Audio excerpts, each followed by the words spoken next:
जय हिंद आप सभी को मेरा। और आज हम बात करेंगे आर्टिकल 370 के बारे में। क्यों? देखो, इसकी बिगनिंग और एंडिंग जाननी बहुत जरूरी है। कायदे से तो वैसे आर्टिकल 370 हट गया, वैसे भी नहीं पूछना चाहिए क्योंकि न्यूज में नहीं आएगा। न्यूज में भले ही ना आए, बट क्योंकि एक लैंडमार्क डिसीजन था मोदी गवर्नमेंट का, इसलिए पूछा जाएगा। इसके बारे में हम डिटेल में बात करेंगे कि कैसे ये एसएसबी के जीडी टॉपिक और लेग स्टेटमेंट हमारे बनेगा। उससे पहले मैं आपको अपने बारे में बताना चाहूंगा। मेरा नाम है Shubham Washne. By profession I am a YouTuber on self selection board YouTube channel and my aim is to take you one step towards your uniform. यहाँ से हम आगे बढ़े तो रोज शाम 5, 6 और 7 बजे डेली मैं आपके एसएसबी के लेक्चर और जीडी टॉपिक लेकर आता हूँ फ्रॉम मंडे टू फ्राइडे। इसके साथ अगर आप सीडीएस, एफकेट, सीएपीएफ, एसएसबी की तैयारी करना चाहते हैं तो अनअकैडमी के टॉप एजुकेटर इसमें आपकी मदद कर सकते हैं। ये उसका प्राइसिंग प्लान है। बट अब तक आप मेरी वीडियो देख के समझ गए होंगे कि रोमन साइंस आपके साथ मेरा उठना बैठना है। रोमन साइनी साहब ने कहा है कि अनअकैडमी शुरू तेरी बहुत चलती है, तो आप मेरा नाम एज अ कूपन कोड इस्तेमाल कर सकते हैं और आपको यहाँ पर 10% ऑफ मिल जाएगा। यहाँ से हम आगे बढ़ते हैं। अब बात करते हैं आर्टिकल 370 की बिगनिंग और एंडिंग क्यों इंपॉर्टेंट है।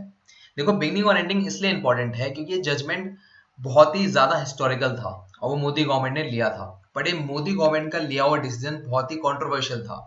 जम्मू एंड कश्मीर के पीपल ये चाहते थे कि आर्टिकल 370 कभी हटे नहीं, क्योंकि वो मानते थे कि जो आर्टिकल 370 वो सोल है जम्मू एंड कश्मीर की। अगर जम्मू एंड कश्मीर में आर्टिकल 370 नहीं है तो कोई मतलब नहीं बैठता जम्मू एंड कश्मीर का हिंदुस्तान से होने का। जबकि एंटायर नेशन, पूरा देश, सारी स्टेट ये मानती थी कि जम्मू एंड कश्मीर में अगर आर्टिकल 370 हट जाए तो टेररिज्म भी हट जाएगा। और यही आपको बताना ही पड़ेगा अपने इंटरव्यू में कि ये ऐसा डिसीजन क्यों लिया गया। ये सवाल इस तरह से फ्रेम होकर आएगा आपके सामने। What do you think the removal of article 370 is right decision? क्या आर्टिकल 370 का हटना सही डिसीजन था? क्योंकि एक साइड ऐसा है कि जम्मू एंड कश्मीर के पीपल नहीं चाहते थे रिमूव होना, बट एंटायर नेशन चाहता था। आपके अकॉर्डिंग सही डिसीजन क्या है? यहां तक की हो गई कहानी। अब मैं आपको जब आर्टिकल 370 की प्री एंड पोस्ट कहानी सुनाऊंगा तो मैं प्री तब ऐसे सुनाऊंगा कि आर्टिकल 370 आज भी लगा हुआ है। और जब ये आर्टिकल 370 आपको लगा हुआ लगेगा तो आपको दर्द का एहसास होगा कि यार ये तो बड़ा ही पेनफुल था, ये तो जहर बना हुआ था हमारे उसके लिए। और जब मैं पोस्ट कहानी सुनाऊंगा तो मैं आज की प्रेजेंट सिचुएशन को रिलेट करके सुनाऊंगा। मतलब जब मैं आर्टिकल 370 बोल रहा हूं तो इज आर एम का इस्तेमाल करूंगा, वॉज वर का इस्तेमाल नहीं करूंगा, जिससे आपको दर्द का एहसास हो। और जब मैं पोस्ट का इस्तेमाल करूंगा तो मैं आज के प्रेजेंट का इस्तेमाल करूंगा। चलिए आगे बढ़ते हैं। अब हम समझेंगे कि आर्टिकल 370 हमारे देश में लगा कैसे। कहानी की शुरुआत करते हैं। इनका नाम है महाराजा हरि सिंह। एक दिन इन्होंने अपने सेक्रेटरी से कहा, kill me in sleep if you don't hear noise of Indian planes tomorrow morning. ये बात कहने के बाद वो सोने तो चले गए, बट कल सुबह उनकी मौत हुई नहीं। इंडियन आर्म फोर्सेस वहां पर पहुंच चुकी थी जम्मू एंड कश्मीर को बचाने के लिए फ्रॉम पाकिस्तान।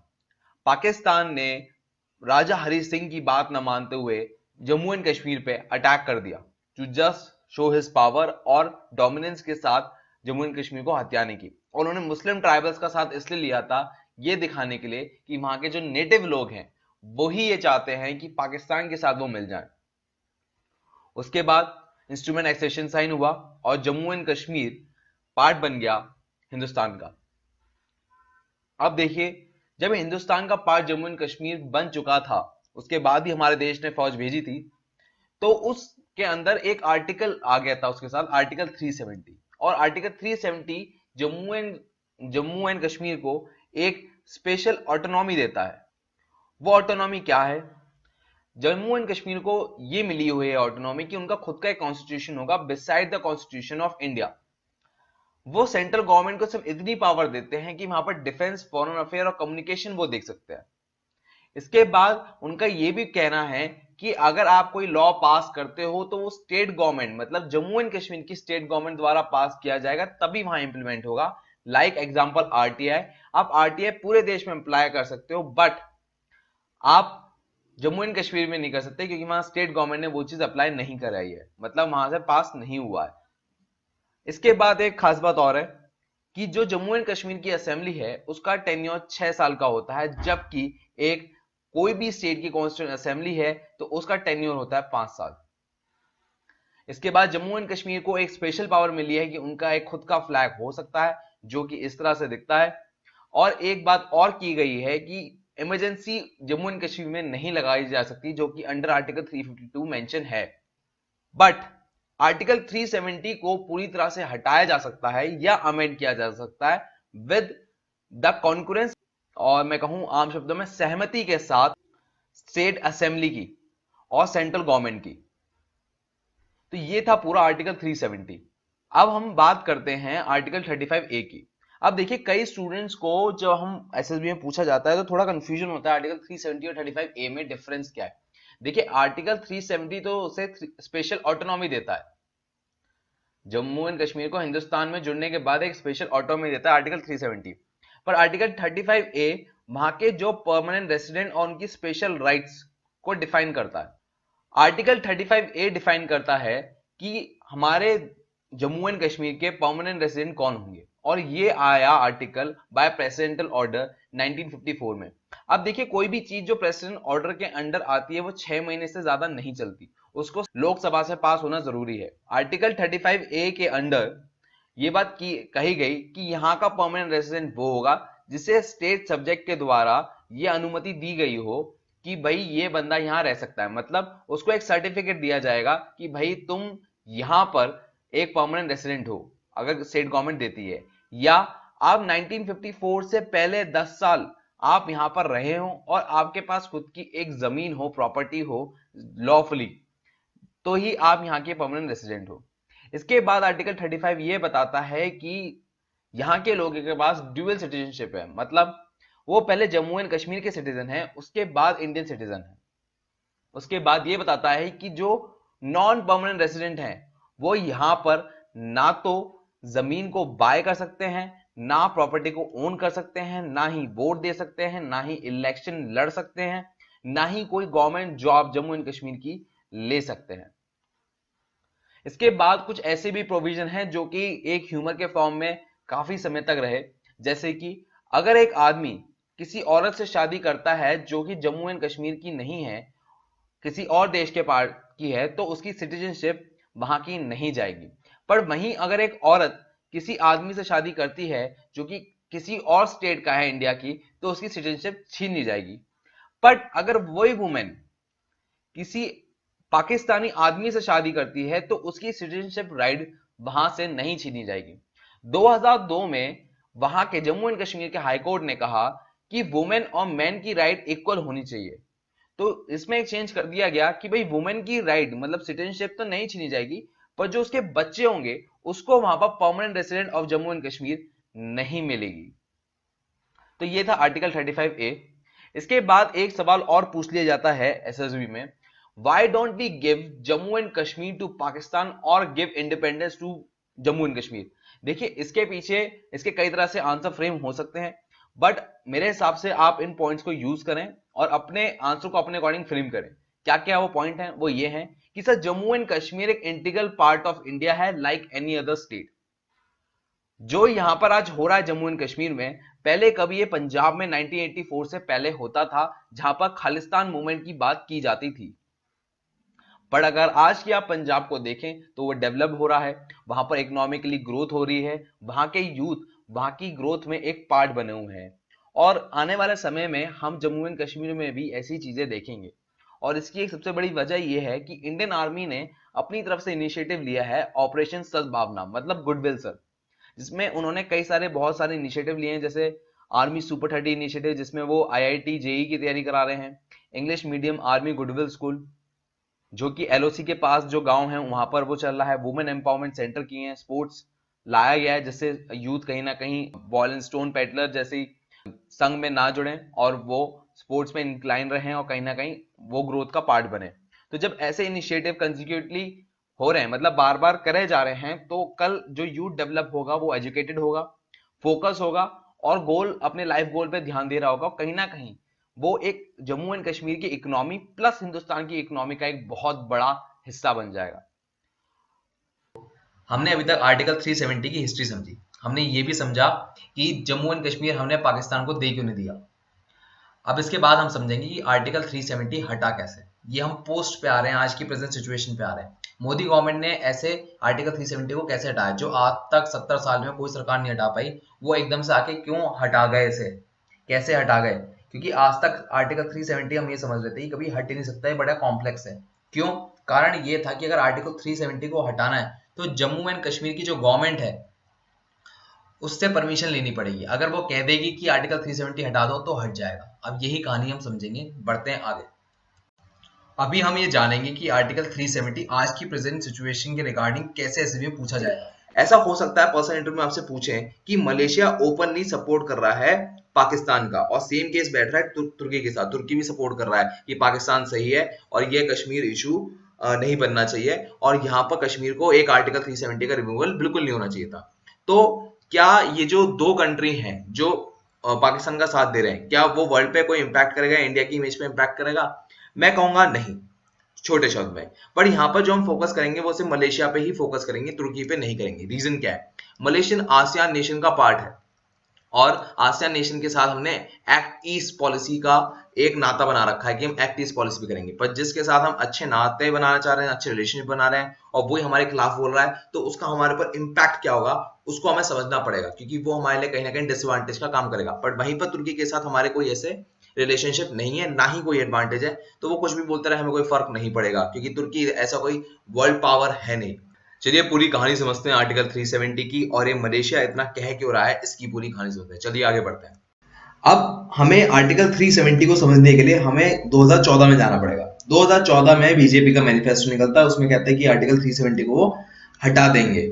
बट होता क्या है, उनका टर्म 2014 से 2019 का खत्म हो जाता है, गवर्नमेंट फेल हो जाती है और आर्टिकल 370 हटता नहीं है। बट मीनवाइल 2018 में कुछ इंसिडेंट्स होते हैं। आप देखेंगे 2014 के बीच में 2018 आ रहा है, तो उसमें 18 में कुछ इंसिडेंट्स होते हैं। वो क्या इंसिडेंट्स है? 19 जून 2018 में महबूबा मुफ्ती अपनी सीएम की पोस्ट से रिजाइन कर देती हैं, जो कि पीपल डेमोक्रेटिक पार्टी से होती है। रीजन क्या होता है कि कोलिशन ब्रोकन हो जाता है बीजेपी के साथ। पीडीपी और बीजेपी ने कोलिशन से गवर्नमेंट बनाई थी जम्मू कश्मीर में, वो अब टूट जाता है। ठीक है, अब इसके बाद क्या होता है कि कानूनी तौर पे 6 महीने के अंदर इलेक्शन हो जाने चाहिए स्टेट के द्वारा से, बट ऐसा नहीं होता। नवंबर 8 को न्यूज आती है कि कश्मीर के इलेक्शन जानबूझ के डिले किए जा रहे हैं सेंटर की वजह से। सेंटर चाहती है कि इलेक्शन ना हो, डिले हो। अब ये बात इकोनॉमिक टाइम्स में है तो बहुत प्रोमिनेंट है। फिर कहानी और आगे बढ़ती है, दिसंबर आ जाता है और 6 महीने बीत जाते हैं। तो अब 6 महीने बीत चुके हैं, इलेक्शन होना था, हुआ नहीं है, तो अब क्या होगा? देखिए, कॉन्स्टिट्यूशन ऑफ इंडिया ये कहता है कि मान लो अगर 6 महीने में इलेक्शन नहीं हुए तो गवर्नर रूल जो था स्टेट में वो हट के अब वहां पर प्रेसिडेंट रूल बन जाएगा। तो अब सीधे स्टेट से पावर उठ के प्रेसिडेंट के हाथ में आ गई है। यहां तक आपको बात समझ में आ गई। अब यहां से आगे चलते हैं। मार्च 10, 2019 में न्यूज आती है इलेक्शन कमिश्नर के द्वारा, सुनील अरोड़ा जी के द्वारा, कि जो जम्मू एंड कश्मीर में इलेक्शन होने हैं वो अभी नहीं होंगे।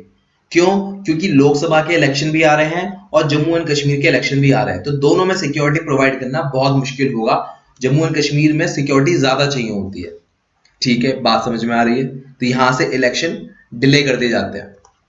अब यहां पर क्या आता है, इलेक्शन हो जाते हैं लोकसभा के और बीजेपी गवर्नमेंट जीत जाती है अगेन मोदी जी के नाम पर। यहां तक बात आई समझ में? उसके 10-15 दिन बाद, डेट देखो, इलेक्शन जीता है 25 मई को, उसके 10-15 दिन बाद जून 12 में न्यूज आती है कि जम्मू एंड कश्मीर में जो प्रेसिडेंट रूल लगा हुआ था वो अब 6 महीने और एक्सटेंड कर दिया गया है। ठीक, तो जो स्टेट में जो पार्टी हैं वो कंफ्यूजन में रही होंगी, हो क्या रहा है। अगली न्यूज क्या आती है अगस्त 2 को कि इमीडिएटली 38,000 ट्रूप जो हैं वो डिप्लॉय कर दिए गए हैं जम्मू एंड कश्मीर में। अब ये बात सोच के जितनी भी स्टेट पार्टीज हैं वो कंफ्यूजन में हो गई, क्या यहाँ पर डिक्टेटरशिप हो रही है, क्या यहाँ पर इलेक्शन कभी होंगे नहीं होंगे, ये सब चल रहा था दिमाग में उनके। और मीडिया भी बहुत हाइप बना रही थी इस बात की। गवर्नमेंट कहती कुछ नहीं होगा, कुछ नहीं होगा, ऐसी हाइप चल रही थी। यहां से फिर कहानी आती है 5 अगस्त 2019। 5 अगस्त 2019 को आर्टिकल 370 को स्क्रैप कर दिया जाता है और जम्मू एंड कश्मीर से 2 यूनियन टेरिटरी निकलती है। 2 यूनियन टेरिटरी कौन सी है वो आगे डिस्कस करेंगे। बट इसके साथ गवर्नमेंट ऑफ इंडिया कुछ स्टेप लेती है। स्टेप क्या थे कि मोबाइल इंटरनेट सस्पेंड कर दिया जाएगा और जम्मू एंड कश्मीर की तरफ कोई फ्लाइट नहीं चलेगी, कोई कम्युनिकेशन नहीं होगा। ठीक है, तो ये तो सिक्योरिटी रीजन के लिए हो गया। हम लॉजिक लगा के कह सकते हैं कि वहां पर मिलिटेंसी ना हो, कोई वायरल फेक न्यूज ना चली जाए, ऐसा कुछ ना हो, तो इस वजह से ये स्टेप लिए गए होंगे। बट ये सब हुआ कैसे, सोच के देखो। अगर मैंने आपको नवंबर 2018 से बताया था, जहां से स्टेट के इलेक्शन सस्पेंड कर दिए गए हैं, गवर्नर रूल आ गया, गवर्नर रूल हट के प्रेसिडेंट रूल आ गया, फिर प्रेसिडेंट रूल 6 महीने और एक्सटेंड कर दिया गया है, तो ऐसा लग रहा है कि ये सब प्लान्ड है। अगर ये सब प्लान्ड है तो कुछ ना कुछ लूप होल ढूंढा होगा सरकार ने, जिसकी वजह से ये सब हो रहा है। अब लूप होल क्या है, उसका इस्तेमाल कैसे किया गया है, देखिए आर्टिकल 370 में 3 शब्द यूज किए गए हैं। टेम्परेरी, ट्रांजिशन, स्पेशल पावर दी गई है जम्मू एंड कश्मीर को, मतलब टेम्परेरी रूल से तो इसे बनाया गया है और ये स्पेशल पावर देता है जम्मू एंड कश्मीर को, ठीक है। अब ये टेम्परेरी शब्द बड़ा यूनिक है।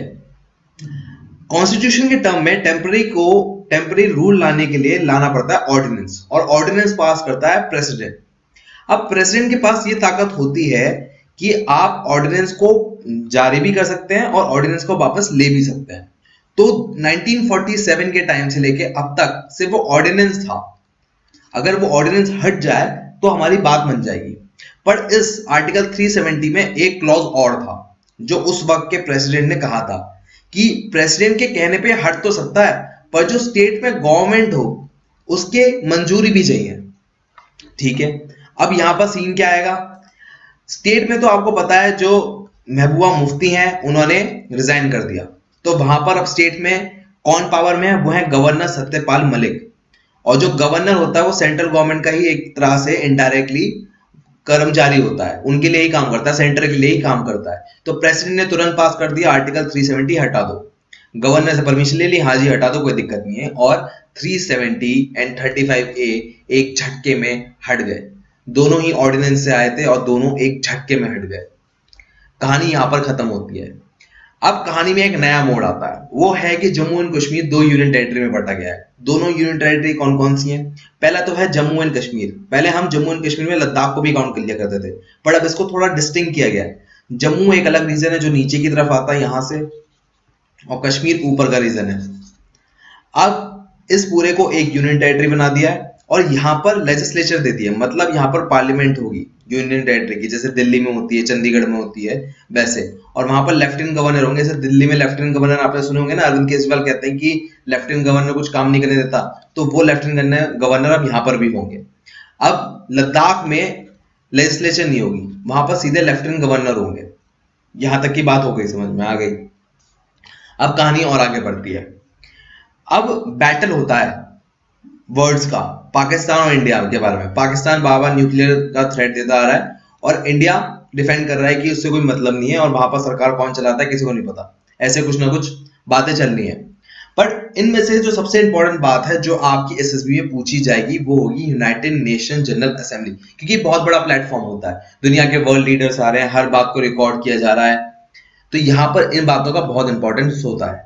अब मैं आपको कुछ वर्ड सुनाऊंगा, वो होंगे पीएम इमरान खान के। वो अपनी यूनाइटेड नेशन जनरल असेंबली में क्या बात कहते हैं वो आपको सुननी है बहुत ध्यान से। If this goes wrong, you hope for the best but be prepared for the worst. If a conventional war starts between the two countries, Mr. President, if a conventional war starts, and anything could happen, but supposing a country 7 times smaller than its neighbor is faced with the choice, either you surrender or you fight for your freedom till death, what will we do? I ask myself this question. And my belief is, La ilaha illallah, there is no God but one. And we will fight. And when a nuclear armed country fights to the end, it will have consequences far beyond the borders. It will have consequences for the world, which is why I repeat I'm here. Because I'm warning you, it's not a threat. It's a fair worry that where are we headed?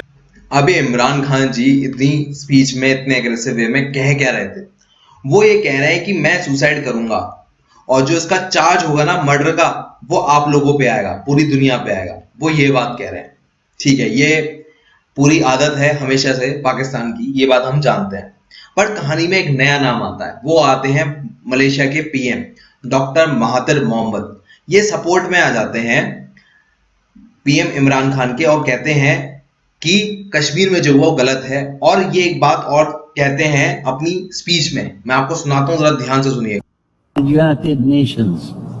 Now, despite UN resolution on Jammu and Kashmir, the country has been invaded and occupied. There may be reasons for this action, but it is still wrong. The problem must be solved by peaceful means. India should work with Pakistan to resolve this problem.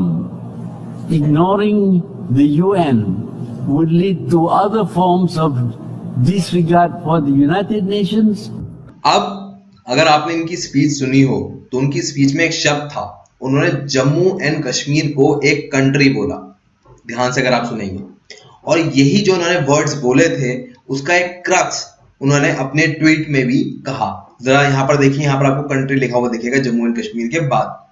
तो ये बहुत बड़ी दिक्कत है कि भाई एक Malaysia जो कि आसियान देश का मेंबर है, जिससे हम एक्ट ईस्ट पॉलिसी की मदद से एक अच्छे रिलेशनशिप बनाना चाह रहे हैं, वो पाकिस्तान का साथ दे रहा है। ऐसा क्यों? रीजन ये है, मलेशिया की 60% से ज्यादा जो पॉपुलेशन है वो इस्लाम को फॉलो करती है और मलेशिया एक डेमोक्रेटिक कंट्री है। डेमोक्रेटिक कंट्री की सबसे बड़ा लूप होल क्या होता है कि वो हमेशा गेम ऑफ नंबर बन जाता है।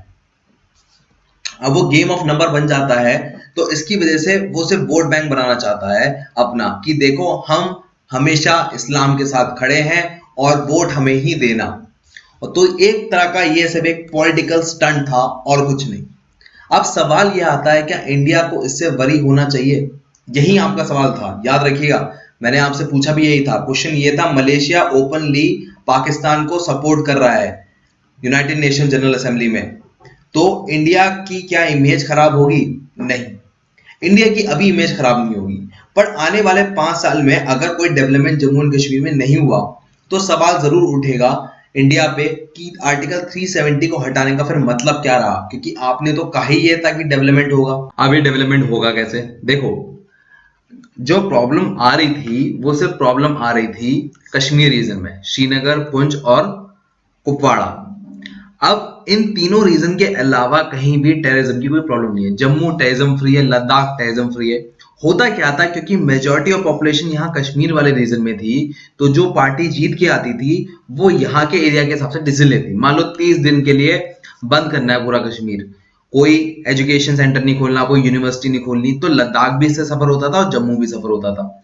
जम्मू में भी कोई इंडस्ट्री नहीं आ पाती थी, ना ही लद्दाख में कोई इंडस्ट्री आ पाती थी, तो पूरा का पूरा ये डेवलपमेंट का हिस्सा रुक जाता था। अब जब आर्टिकल 370 हट गया है तो बहुत ही आसान हो जाएगा पूरे के पूरे रीजन को डेवलप करना। तो यहां पर आपको एम्फेसाइज करके बोलना है। ये खाली 2 लाइन का आंसर है बट बहुत इंपैक्टफुल है। मैं लेता हूं आपसे विदा। मेरे लिए कोई मैसेज तो हैशटैग वास्टिंग करके कमेंट बॉक्स में बताइए। जय Hind, take care, bye bye. मैं उनको रोज